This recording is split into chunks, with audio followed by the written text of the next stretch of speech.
우리 성경에는 믿는 자들의 열매를 강조하고 있습니다. 로마서 6장 22절, 이제는 너희가 죄로부터 해방되고 하나님께 종이 되어서 거룩함에 이르는 열매를 맺었으니 그 마지막은 영생이라. 로마서 7장 4절, 우리가 하나님을 위하여 열매를 맺게 하려 함이라. 갈라디아서 5장 22절에는 성령의 9가지 열매들을 말씀하십니다. 오늘 본문에도 이제는 우리가 빛의 자녀가 되었으니 빛의 열매들을 맺어야 된다라고 말씀하고 계십니다. 여러분, 열매 맺는 조건, 그러면 어떻게 해야 우리가 이 열매들을 맺을 수 있겠는가? 그것은 한마디로 주 안에, 예수 그리스도 안에 거할 때에 이 열매들이 맺혀지는 것입니다. 거듭난 자들의 삶입니다. 예수 그리스도 안에 거듭나지 않은 사람들은 없습니다. 예수 그리스도 안에 거한다고 하는 것은 거듭난 사람들, 하나님의 은혜로 거듭난 성도들의 삶을 의미하는 것입니다. 오늘 본문 2절에 보면 그리스도께서 너희를 사랑하신 것 같이 너희도 사랑 가운데 행하라, 그렇게 말씀하십니다. Live a life of love. 사랑의 삶, life of love. 사랑의 삶을 살아라, 그렇게 말씀을 하고 계십니다. 그것은 어떤 사랑의 삶입니까? 예수 그리스도가 우리를 사랑하신 것 같은 그 사랑의 삶을 우리도 살아라 하는 말씀입니다. 예수 안에 거하는 삶을 의미하는 것이죠. 여러분, 예수 그리스도 안에 있지 아니하면 예수 그리스도께서 우리를 사랑하신 것 같은 사랑을 우리는 할 수가 없습니다. 예수 그리스도 안에 있어야만 예수님께서 우리를 사랑하신 것 같은 사랑을 우리도 할 수가 있는 것이지. 그래서 이 사랑의 삶을 사는 것, live a life of love, 사랑의 삶을 산다고 하는 것은 그리스도 안에 거한다라고 하는 말씀과 동일한 말씀이 되는 것입니다. 예수 안에 있고 예수님이 오늘 우리들 가운데 있으면 무조건 우리 이 사랑의 삶의 열매, 사랑의 열매들이 맺히게 되어지는 것입니다. 요한복음 15장 포도나무 비유는 너무나 유명한 말씀이죠. 포도나무 가지에서 포도나무가 열리는데 그 포도나무에 그 가지가 달려 있을 때 그냥 열매가 맺혀진다는 것입니다. 물론 열매를 맺지 못하는 가지도 있습니다. 그것은 나무하고 나무 가지 사이에 소통이 없는, 왔다 갔다 하는 것이 없는 가지. 그건 잘리워져서 말라 비틀어져서 불쏘시려 땔감으로 씌어진다, 불에 던지어질 뿐이다, 그렇게 말씀을 하십니다. 여러분, 소통이 없다는 건 뭡니까? 그리스도와 나의 소통이 없는 것, 그리스도가 내 안에 있고 내가 그리스도 안에 있는 것, 이게 소통인데, 일방적인 것, 내가 원하는 것만, 그리스도가 원하는 것이 아니라 내가 원하는 것만, 그것은 소통이 아니죠. 일방적인 것이죠. 그럴 때 그 가지는 열매를 맺지 못하는 가지가 된다. 그러나 정상적으로는 가지가 나무에 붙어 있으면 가만히 붙어 있기만 해도 뿌리에서부터 나무를 통하여 올라와서 그 수액을 섭취해서 열매를 맺게 되는 것은 자연스러운 이치라고 하는 것입니다.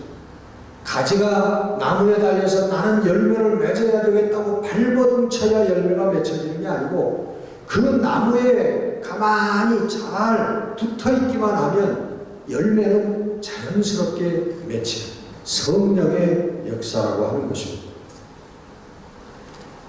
말씀과 기도가 요청된다고 성경은 말씀하고 있습니다. 여러분, 성경을 읽으실 때에 이걸 의무감이나 어떤 책임감으로 읽어서는 안 됩니다. 처음에는 우리 그렇게 많이 읽죠. 이제 나도 뭐 집사가 됐으니까, 이제 예수 믿은 지 나도 몇십 년 됐으니까 이제 하나님의 말씀을 좀 알아야 되지 않겠느냐. 그러고 의무감으로 그 성경책을 우리가 읽게 되는데, 여러분, 혹 그런 차원에 있는 분들이라고 할지라도 꼭 말씀을 읽기 전에는 여러분 기도하시기를 바랍니다. 성령의 역사를 기도하셔야 돼요. 하나님, 내가 오늘 이 말씀을 읽을 때에 내 능력은 아니고 우리 성령께서 역사하셔서 깨닫게 하시고 감동이 있게 하시고 이 영적인 눈이 열리게 하여 주옵소서. 꼭 한 장을 읽더라도 꼭 그렇게 기도하고 읽으시면 여러분 이 말씀이 달라지는, 이 말씀이 우리들 심령판에 달리 새겨지는 것을 여러분 깨달으실 수가 있을 것입니다. 디모데전서 4장 5절에 보면 사도 바울이 아들과 같은 디모데에게 권고를 합니다. 말씀과 기도에 대해서. 말씀과 기도로 거룩하여짐이라, 그렇게 말씀합니다. 디모데에게 권고를, 하나님의 말씀을 많이 읽고 묵상을 해라. 그리고 그 말씀을 붙들고 기도해라. 왜냐? 말씀과 기도로 우리가 거룩하여지기 때문이다 라고 말씀합니다. 여러분, 눈을 뜨면 기도합니다. 또 먹을 때 기도합니다. 일할 때 기도합니다. 사람을 만날 때 기도합니다. 운전하며 가면서 기도합니다. 또 잠들 때 기도합니다. 여러분, 이 기도는 하나님 내 뜻을 이루어 주옵소서, 하나님 내 원을 이루어 주시옵소서, 이런 기도가 아니고, 우리가 늘 해야 되는 기도는 주의 뜻이 이루어지다, 하나님의 뜻이 나의 삶을 통해서 이루어지기를 원합니다. 하나님의 뜻이 내 자녀들을 통해서 이루어지기를 원합니다. 하나님의 뜻이 우리 교회를 통해서 이루어지기를 원합니다. 아멘. 여러분, 이 기도를 다 하는 거예요. 이 기도를 늘 하면 이렇게 그때 성령의 음성이 우리들에게 들려오기 시작하는 것입니다. 깨달음으로, 감동으로, 감격으로 들려오기 시작하는 거예요. 내가 예전에 깨닫지 못했던 깨달음으로 역사하고, 내가 전에 느끼지 못했던 감동과 감격으로 이 하나님의 말씀이 나에게 다가오기 시작하는 것이, 이것이 여러분 성령의 역사입니다. 하나님 이렇게 해주세요, 하나님 내 생각은 이런데 이대로 이루어주세요 하고, 이런 억지, 하나님이 원하시지 않는 기도를 할 때에 물론 하나님의 음성이 들려올 수도 있죠. 예끼노마 하는 그런 음성이 들려올 수도 있습니다. 그러나 하나님의 참된 말씀의 깨달음과 역사가 일어나지 않는 것입니다.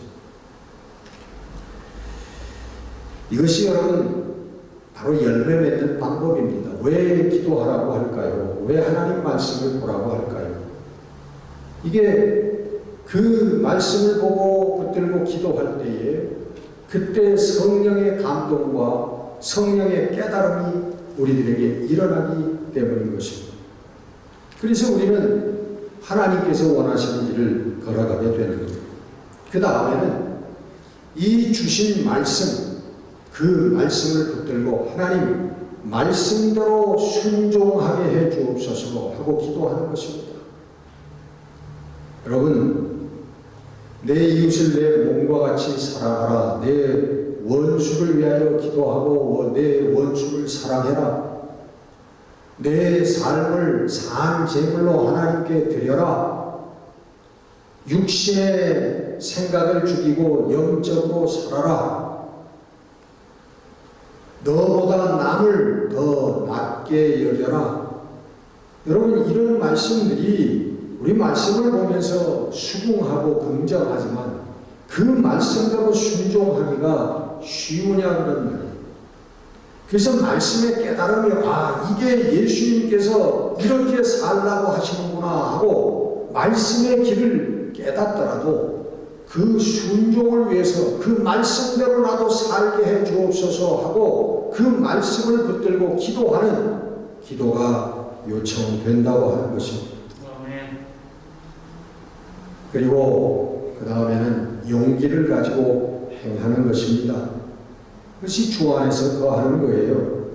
제가 작년에 회개한 사건이 하나 있습니다. 제가 간접적으로 직접 만나보진 않았지만 제 아는 사람을 통해서 여러 번 얘기를 많이 들은 사람, 아주 그 사람하고 친하게 지내는 사람인데 그 사람의 아주 구체적인 부분까지, 생활의 여러 가지 구체적인 부분까지 제가 다 전해드린 사람이 있었습니다. 근데 나이가 한 80세가 좀 넘었어요.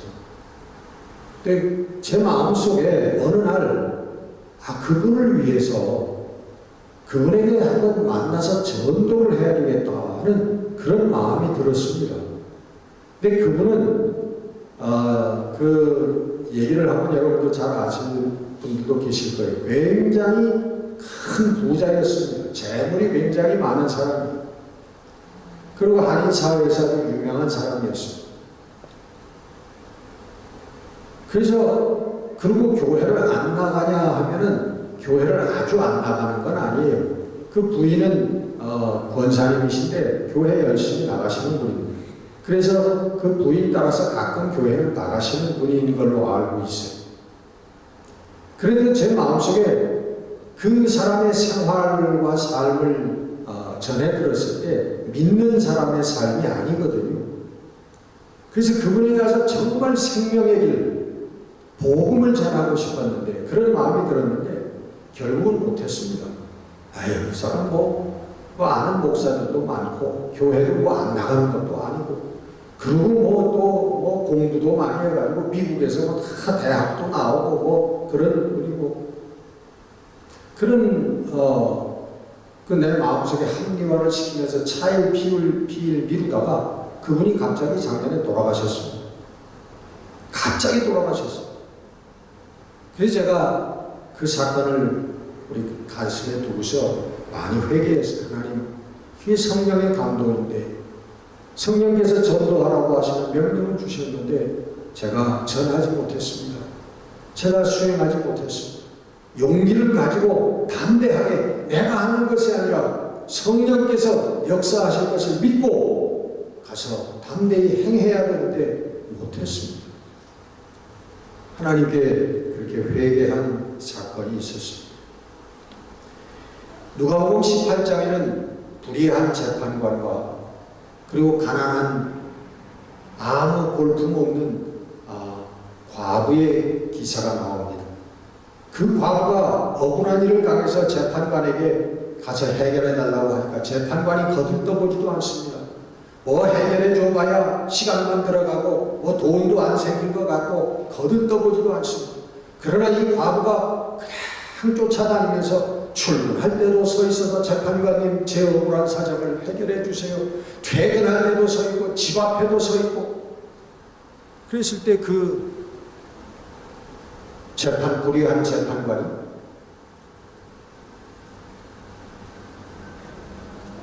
그 볼품없는 아무것도 얻을 수 없는 그 과부의 그 억울한 사정을 귀찮아서 들어줘야 되겠다 하고 해결해 줬다는 비유를 예수님께서 하십니다. 여러분, 이것은 물론 기도하고 간구하라고 하는 그러한 권고의 말씀이기도 하지만 행하라고 하는 것입니다. 담대한 마음을 가지고 믿음을 가지고 행하라고 하는, 내가 먼저 될 거다 안 될 거다 어렵겠다 판단하는 게 아니라 성령의 감동이 올 때 담대하게 행하라고 하는 그런 권고의 말씀이기도 한 줄로 믿습니다. 여러분, 이것은 성도의 훈련입니다. 여러분, 하나님께서 우리가 하지 아니하면 하나님 못하실까요? 내가 전도하지 아니하면 하나님 전도하지 못하실까요?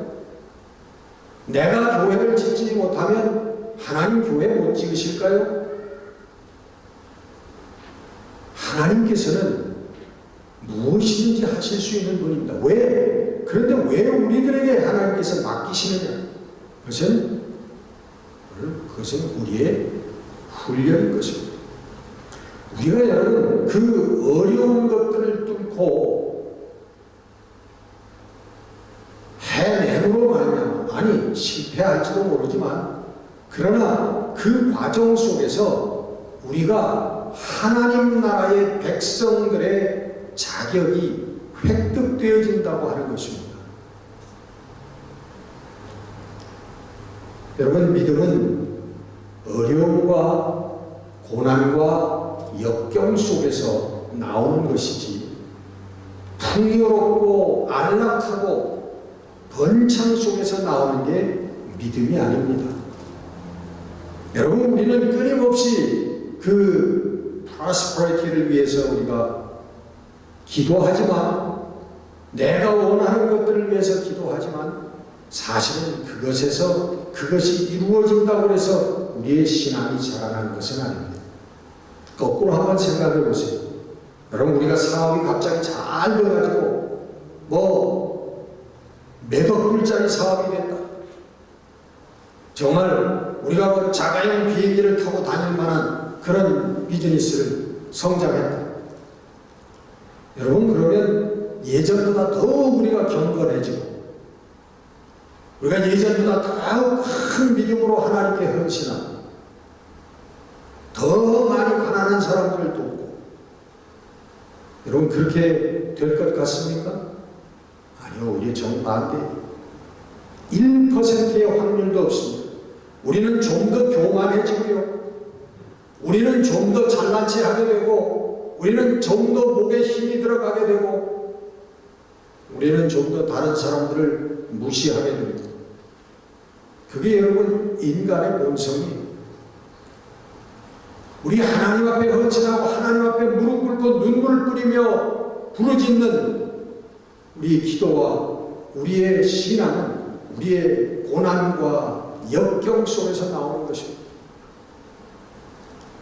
하나님께서 한순간에 그 고난과 역경을 해결해 주실 수 있는 능력이 없는 분이 아닌데, 왜 우리들에게 계속되는 역경과 고난이 있느냐? 그 역경과 고난 속에서 부르짖어 눈물 뿌리며 기도함으로 오늘 우리들의 신앙의 뿌리가 내리고 믿음의 기둥이 올라가서 하나님 나라 백성의 자격을 우리가 점점 획득해 나간다고 하는 훈련의 의미가 거기에 있는 것입니다. 하나님께서는 그 훈련받는 우리들을 하나님께서는 지켜보고 계시는 것입니다. 조금만 참아라, 조금만 견뎌라. 그 가운데 우리는 나도 모르는 사이에 정말 성도로서의 하나님 기뻐하시는 자질들이 우리의 몸에 배이게 되는 것입니다.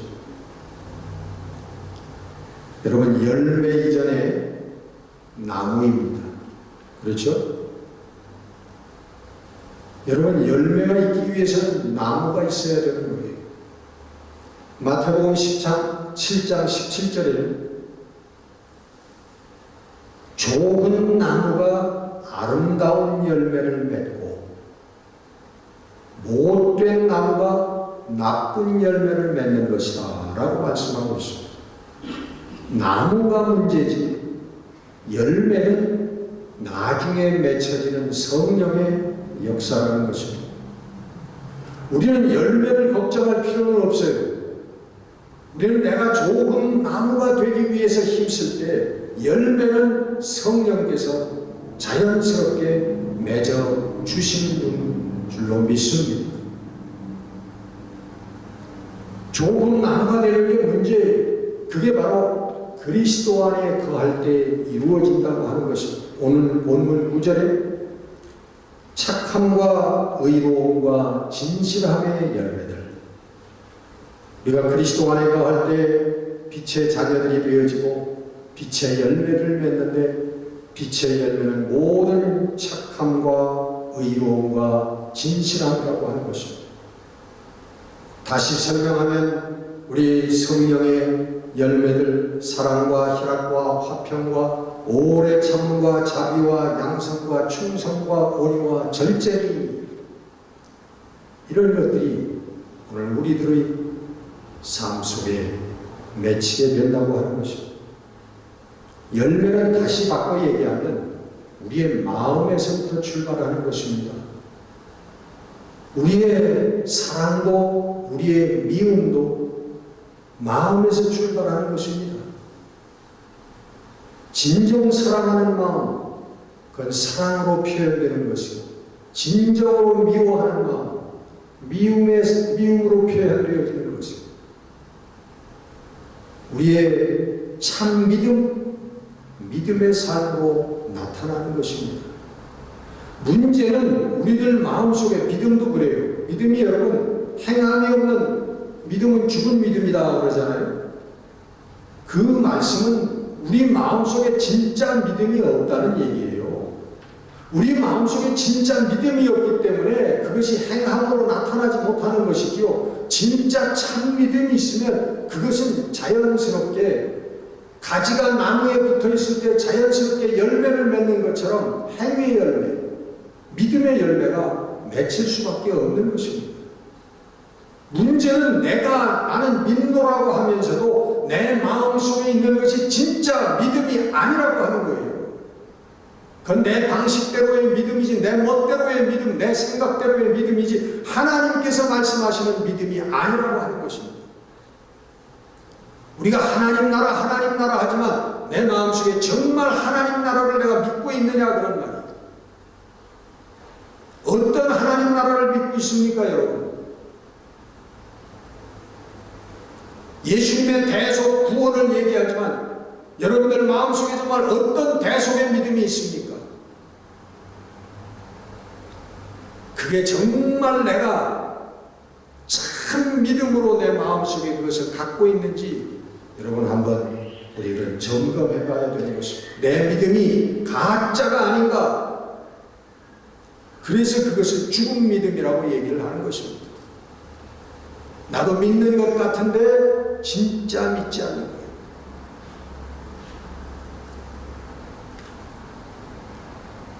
열매는 마음에서부터 시작되는 것입니다. 사랑의 열매도 믿음의 열매도 거짓의 열매도 미움의 열매도 마음에서부터 시작되어지는 것입니다. 여러분,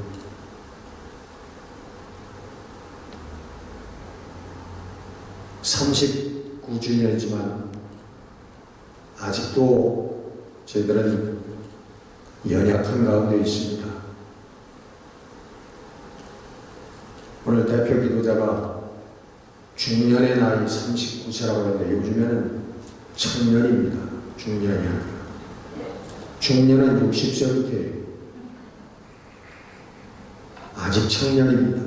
아직도 훈련을 받아야 될 것이 많고, 아직도 우리가 경험해야 될 것이 더 많고, 아직도 더 배워야 될 것이 많습니다. 그러나 언젠가는 우리도 하나님께서 인정하시고 기뻐하시는 교회가 되어서 우리 하나님의 원하시는 사명을 늠름하게 감당해내는 그런 날이 올 줄로 믿습니다. 그것은 교회가 해내는 것이 아니라 교회는 나 한 사람이 내 신앙의 나무가 바로 설 때 그 우리의 교회가 바로 서게 되는 것인 줄 믿습니다. 그리스도 안에 온전히 거하여서 여러분 열매 맺는 우리 나무들이, 아름다운 나무들이 되어서 우리 역사하는 하나님 원하시는 일들을 멋있게 해낼 수 있는 교회가 되어지시기를 주의 이름으로 축원합니다. 아멘. 기도하겠습니다.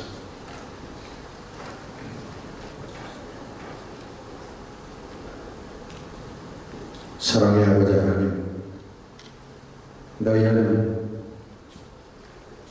그리스도가 너희에게 행한 것처럼 너희도 사랑으로 행하라 말씀하십니다.